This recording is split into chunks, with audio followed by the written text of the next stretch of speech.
വ്ളോഗ്സിലേക്ക് എല്ലാവർക്കും സ്വാഗതം. ഞാനും എൻ്റെ അമ്മായിയും കൂടി ഒരു ദിവസം ഗുരുവായൂർ അമ്പലത്തിൽ പോയി തൊഴുത് തിരിച്ചു വന്നു. അതുവരെയുള്ള അനുഭവങ്ങൾ അതാണ് ഇന്നത്തേൽ പറയുന്നത്. അമ്മായി കൊല്ലം പട്ടത്താനം അന്നപൂർണാലയത്തിൽ പുഷ്പവേണിയും, ഞാൻ എറണാകുളം കാരക്കാമുറി ശിവം വീട്ടിൽ ജയന്തിയുമാണ്. എൻ്റെ അമ്മയ്ക്ക് വയ്യാണ്ടായപ്പോൾ അമ്മായി എറണാകുളത്തേക്ക് വന്നു. 10 ദിവസം ഇവിടെ ഉണ്ടായിരുന്നു. വന്നു കഴിഞ്ഞപ്പോൾ എൻ്റെ അടുത്ത് പറഞ്ഞു, നമുക്കൊന്ന് ഗുരുവായൂർ പോയിട്ട് വരാം എന്ന് പറഞ്ഞു. അപ്പോൾ ഞാൻ ശരി പറഞ്ഞു. ഞാൻ കുറച്ച് കാലമായി പോയിട്ട്, അപ്പോൾ ഞാൻ പോവാമെന്നൊക്കെ പറഞ്ഞു. അങ്ങനെ ഒരു സെക്കൻഡ് സാറ്റർഡേ ആണ് പോവാൻ ഫിക്സ് ചെയ്തത്.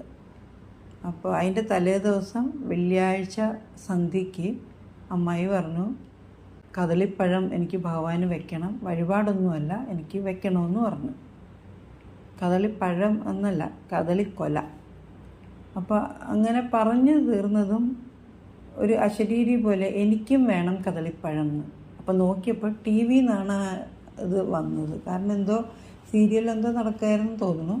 അപ്പോൾ അതിൽ നിന്നൊരു വോയിസ് ഇങ്ങനെ കേട്ടു. അങ്ങനെ ഞങ്ങൾ പിറ്റേ ദിവസം 6:10 ട്രെയിൻ. അപ്പോൾ ഞങ്ങൾ രാവിലെ എഴുന്നേറ്റ് കുളിച്ച്, മഴ, ഭയങ്കര മഴ. അപ്പോൾ അമ്മായി മനസ്സിൽ പറഞ്ഞു, ഞാനും പറഞ്ഞു, അയ്യോ ഭഗവാനെ എങ്ങനെയാണ് പോവുക, റെയിൽവേ സ്റ്റേഷൻ അടുത്താണ്, നടന്നു പോകണം, എങ്ങനെ പോവുക എന്ന് പറഞ്ഞ് ഇരുന്നപ്പോൾ മഴ അങ്ങ് മാറി തന്നു. അത് കഴിഞ്ഞ് ഞാൻ ഇറങ്ങാൻ നോക്കിയപ്പോൾ എൻ്റെ കണ്ണട കാണുന്നില്ല. ഭഗവാനെ കണ്ണട ഇല്ലാണ്ട് ഞാൻ എങ്ങനെ പോവുക, കുറേ നാളിന് ശേഷമല്ലേ ഞാൻ വരുന്നത്, എന്ത് ചെയ്യും, കണ്ണട കാണുന്നില്ലല്ലോ എന്ന് പറഞ്ഞ് അവിടെയൊക്കെ ഞാൻ നോക്കിയിട്ട് കിട്ടിയില്ല. പറഞ്ഞു തീർന്നില്ല, അപ്പം തന്നെ കണ്ണട എൻ്റെ മുൻപിലുണ്ട്, എൻ്റെ മുമ്പിൽ തന്നെ ഇരിക്കുന്നുണ്ട്. അപ്പോഴും ഞാനത് കാണുന്നില്ല. അങ്ങനെ ഞങ്ങൾ രണ്ടാളും കൂടി വീട്ടിൽ നിന്ന് ഇറങ്ങി റെയിൽവേ സ്റ്റേഷനിലേക്ക് പോയി ടിക്കറ്റ് എടുക്കണമല്ലോ. അമ്മായി അവിടെ നിർത്തിയിട്ട് ഞാൻ പോയി ടിക്കറ്റ് എടുത്തു. ടിക്കറ്റ് എടുക്കാനായിട്ട് ചെന്നപ്പോൾ ഭയങ്കര ക്യൂ. പക്ഷേ ഞാൻ നിന്ന ക്യൂ പെട്ടെന്ന് കഴിയുകയും ചെയ്തു. അത് കഴിഞ്ഞ് ടിക്കറ്റും എടുത്ത് ഞങ്ങൾ 5ാമത്തെ പ്ലാറ്റ്ഫോമിലാണ് ട്രെയിൻ. അപ്പോൾ ഇവിടെ നിന്നാണ് സ്റ്റാർട്ട് ചെയ്യുന്നത്. അപ്പോൾ അമ്മായിയും കൊണ്ട് ഞാൻ നോക്കിയപ്പോൾ എസ്കലേറ്റർ ഉണ്ട്. അപ്പോൾ ഞാൻ അമ്മായി അടുത്ത് പറഞ്ഞു, ഇതിൽ പോവാൻ പെട്ടെന്ന് എത്തും എന്ന് പറഞ്ഞു. അപ്പോൾ അമ്മായി പറഞ്ഞു, എനിക്ക് ഇതിൽ കയറാൻ അറിയില്ല, ഞാൻ കയറിയിട്ടില്ല എന്ന് പറഞ്ഞു. അപ്പോൾ ഞാനിത് അമ്മായിക്ക് എങ്ങനെയാണ് കയറേണ്ടതെന്ന് പറഞ്ഞു കൊടുക്കുന്നതിന് മുമ്പ് അമ്മായി കാലെടുത്തങ്ങ് വെച്ചു. അപ്പോൾ അമ്മായി വിചാരിച്ച് എന്താ സ്റ്റെപ്പ് കയറണമായിരിക്കുന്നു. അമ്മായി കാലിങ്ങനെ പൊക്കി വെച്ച് ബാക്കിലേക്ക് മറിഞ്ഞു. ഞാനും എനിക്ക് അമ്മായി വീണ ആ ഒരു ബാലൻസ് കിട്ടാതെ ഞാനും ഒന്ന് ജസ്റ്റ് ഒന്ന് മറിഞ്ഞു. അമ്മായി ഞാൻ പിടിച്ചു. പക്ഷേ ശരിക്കും ഗുരുവായൂരപ്പൻ കൊണ്ട് തന്നതുപോലെ ഒരു പയ്യൻ അമ്മായിയെ കയറി വട്ടം പിടിച്ചു. അങ്ങനെ ഞങ്ങൾ അതിൽ നിന്ന് രക്ഷപ്പെട്ടു. ഒരു പോറൽ പോലും ഏൽക്കാണ്ട് ഞങ്ങൾ ട്രെയിനിൽ കയറി ഗുരുവായൂർ ചെന്നിറങ്ങി. അവിടെ ചെന്നപ്പോൾ ഓട്ടോ ഇല്ല, ഓരോ ഓട്ടോയും പോകുന്നില്ല, ഇല്ല. അങ്ങനെ ഈ വന്നവർ മുഴുവൻ സെക്കൻഡ് സാറ്റർഡേ ആണല്ലോ, എല്ലാവരും ഗുരുവായൂരപ്പനെ തൊഴാനായിട്ട് വന്നതാണ്. അപ്പോൾ അവർ പോകുന്ന റൂട്ടിൽ ഞങ്ങളും നടന്നു. അപ്പോൾ ഞാനും അമ്മായിയും അങ്ങനെ ട്രെയിനിലധികം വന്നിട്ടില്ല. എല്ലാവരും കൂടി പോയിട്ട് അങ്ങനെ തൊഴുതിട്ട് വരാറാണ് പതിവ്. അപ്പോൾ അങ്ങനെ ഞാനും അമ്മായി ഇങ്ങനെ, എൻ്റെ അമ്മയ്ക്കൊരു ഹാർട്ട് അറ്റാക്ക് വന്നു, അതിൽ സ്റ്റെൻറ്റ് ഇട്ട കഥകളിങ്ങനെ ഞാൻ പറഞ്ഞുകൊണ്ട് അമ്മായി അടുത്ത് ഇങ്ങനെ പറഞ്ഞുകൊണ്ട് വന്നപ്പോൾ ഒരു കാർന്നൂർ എന്താണെന്ന് ചോദിച്ചു. അപ്പോൾ ഇങ്ങനെ സ്റ്റെൻറ്റ് ഇട്ട അതിൽ കുഴപ്പമില്ല, 2 സ്റ്റെൻറ്റ് മതി, കുഴപ്പമൊന്നും ഉണ്ടാവില്ല എന്ന് പറഞ്ഞു. അപ്പോൾ ആ കാർന്നൂർ ഞങ്ങളോട് ലളിതാ സഹസ്രനാമം വായിക്കുമോ, അതുപോലെ വിഷ്ണു സഹസ്രനാമം വായിക്കുമോ എന്നൊക്കെ ചോദിച്ചപ്പോൾ ഞങ്ങൾ പറഞ്ഞു വായിക്കും. അപ്പോൾ അമ്മായി പറഞ്ഞു, എനിക്ക് നന്നായിട്ട് കാണാതെ അറിയാം, വർഷങ്ങളായിട്ട് ചൊല്ലുന്നതാണെന്നൊക്കെ പറഞ്ഞ് ഇങ്ങനെ ഓരോന്നും സംസാരിച്ച് അദ്ദേഹം തന്നെ നമ്മളെ വഴികാട്ടിയെ പോലെ ഭഗവാന്റെ നടക്കലില്ല, ഒരു ഭഗവാന്റെ ആ എൻട്രൻസ് മഞ്ജുളാലിൻ്റെ അതെല്ലാം കഴിഞ്ഞ് കുറച്ചും കൂടി മുന്നോട്ട് പോയിട്ട് അദ്ദേഹം പറഞ്ഞു, നമുക്ക് കാപ്പി കുടിക്കാമെന്ന് പറഞ്ഞു. അങ്ങനെ ഞങ്ങൾ ഇന്ത്യൻ കോഫി ഹൗസിൽ കയറി. ഞങ്ങൾ 3 പേരും ബ്രേക്ക്ഫാസ്റ്റ് കഴിച്ചു. അദ്ദേഹം പൈസ കൊടുക്കാനായിട്ട് എടുത്തു. അപ്പോൾ അമ്മായി വേണ്ടാന്ന് പറഞ്ഞു. അമ്മായി തന്നെ കൊടുത്തു. അപ്പോൾ അദ്ദേഹത്തിൻ്റെ പേര് ചോദിച്ചപ്പോൾ ഡോക്ടർ മുരളീധരൻ എന്നാണ് പറഞ്ഞത്. വെറ്റിനറി ഡോക്ടറാണ്, ആനക്കൊട്ടിലൊക്കെ വരുന്നതാണെന്ന് പറഞ്ഞു. തൃശ്ശൂരാണ് സ്ഥലം. അങ്ങനെ അപ്പോൾ അമ്മായി എൻ്റെ അടുത്ത് പതുക്കെ പറഞ്ഞു നമുക്ക് കദളിക്കൊല വാങ്ങിക്കണ്ടേ, അപ്പോൾ അമ്പലത്തിൻ്റെ പരിസരത്തു നിന്ന് വാങ്ങിക്കാം, എനിക്കറിയാം എന്ന് പറഞ്ഞു.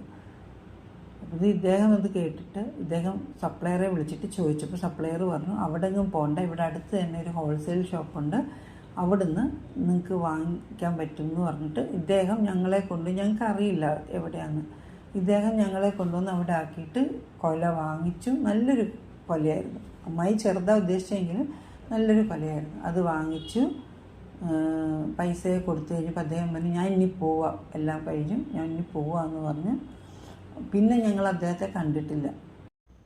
അത് കഴിഞ്ഞിട്ട് കദളിക്കൊല കൊണ്ടുപോയി ഭഗവാന് സമർപ്പിച്ചു.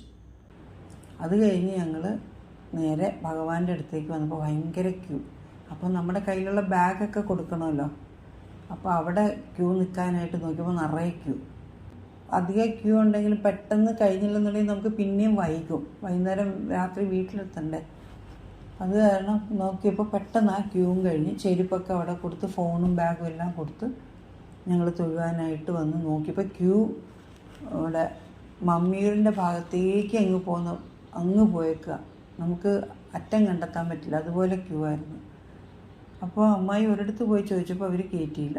അത് കഴിഞ്ഞ് അമ്പലത്തിൻ്റെ പുറകുവശത്ത് വരെ ആയപ്പോഴേക്കും പുറകുവശത്ത് അവിടെ ചെന്നപ്പോൾ അമ്മായി ചോദിച്ചു, ഒരു ഹസ്ബൻഡ് ആൻഡ് വൈഫ് ഉണ്ടായിരുന്നു, അവരോട് ചോദിച്ചപ്പോൾ അവർ പറഞ്ഞു നിന്നോളാൻ പറഞ്ഞു അമ്മായിയോട്.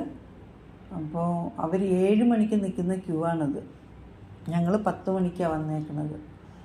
അപ്പോൾ അമ്മായിയെ നിർത്തി. അപ്പോൾ അമ്മായി പറഞ്ഞു എൻ്റെ മോളും ഉണ്ടെന്ന് പറഞ്ഞു. അപ്പോൾ അവർ പറഞ്ഞു ഒരാളെ കയറ്റാനേ പറ്റുള്ളൂ എന്ന് പറഞ്ഞു.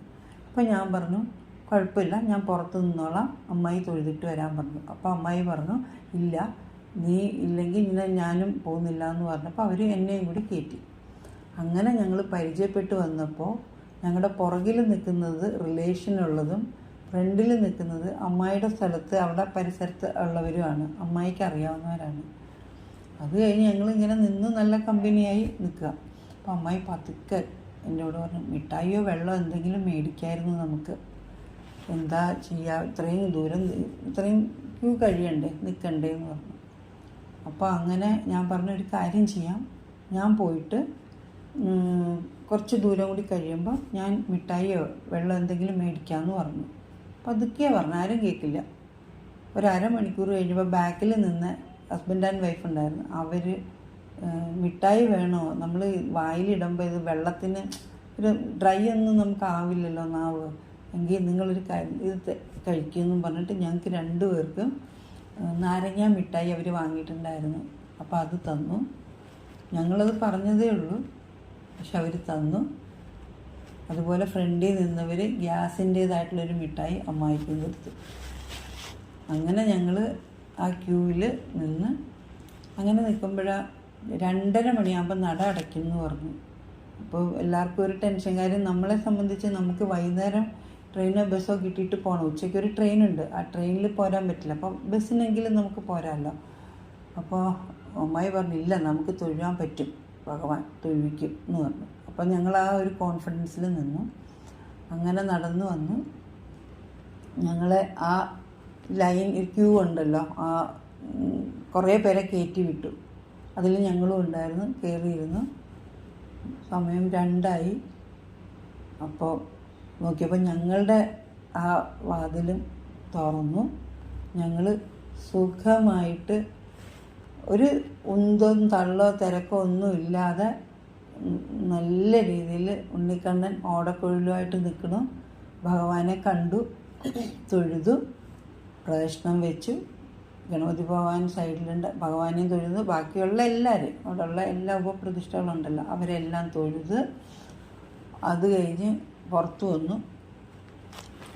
പ്രസാദമൊക്കെ തൊട്ട് പുറത്തു വന്നപ്പോൾ അമ്മായി പറഞ്ഞു എന്തായാലും 2:30 മണി കഴിഞ്ഞു, അപ്പം നട അടയ്ക്കില്ല. അപ്പോൾ അമ്മായി പറഞ്ഞു നമുക്ക് നോക്കാം, പക്ഷേ ഭഗവാന്റെ പ്രസാദം ഊണ് കിട്ടുന്നുണ്ടെങ്കിൽ നമുക്ക് നോക്കി കഴിച്ചിട്ട് പോവാം എന്ന് പറഞ്ഞു.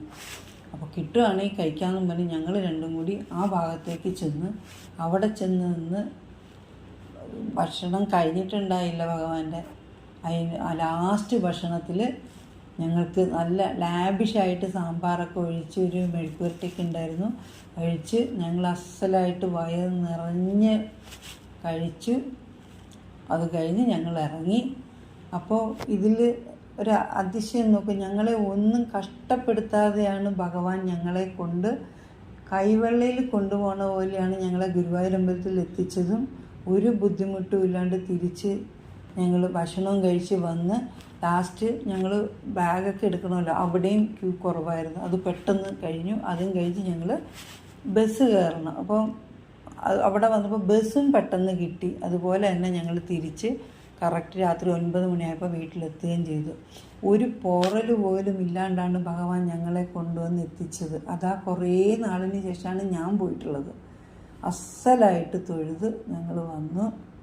നല്ലൊരു അനുഭവം എന്ന് വെച്ചാൽ നല്ലൊരു അനുഭവമായിരുന്നു. ഒരു ബുദ്ധിമുട്ടും കൂടാണ്ട് ഭഗവാനെ കാണാൻ സാധിച്ചു എന്നുള്ളതാണ്. 3:30 മണി കഴിഞ്ഞുള്ള ആ ക്യൂവിൽ നിൽക്കേണ്ടി വന്നിരുന്നുണ്ടെങ്കിൽ ഞങ്ങൾ ലേറ്റായി പോകുമായിരുന്നു. പക്ഷെ ഭഗവാൻ അതിനൊന്നിനും ഇടവരുത്തിയില്ല. ഞങ്ങൾ 2 പെണ്ണുങ്ങൾ മാത്രമായിരുന്നു. അതുകൊണ്ട് ഭയങ്കര ഒരു അനുഭവമായിരുന്നു ഞങ്ങൾക്കത്.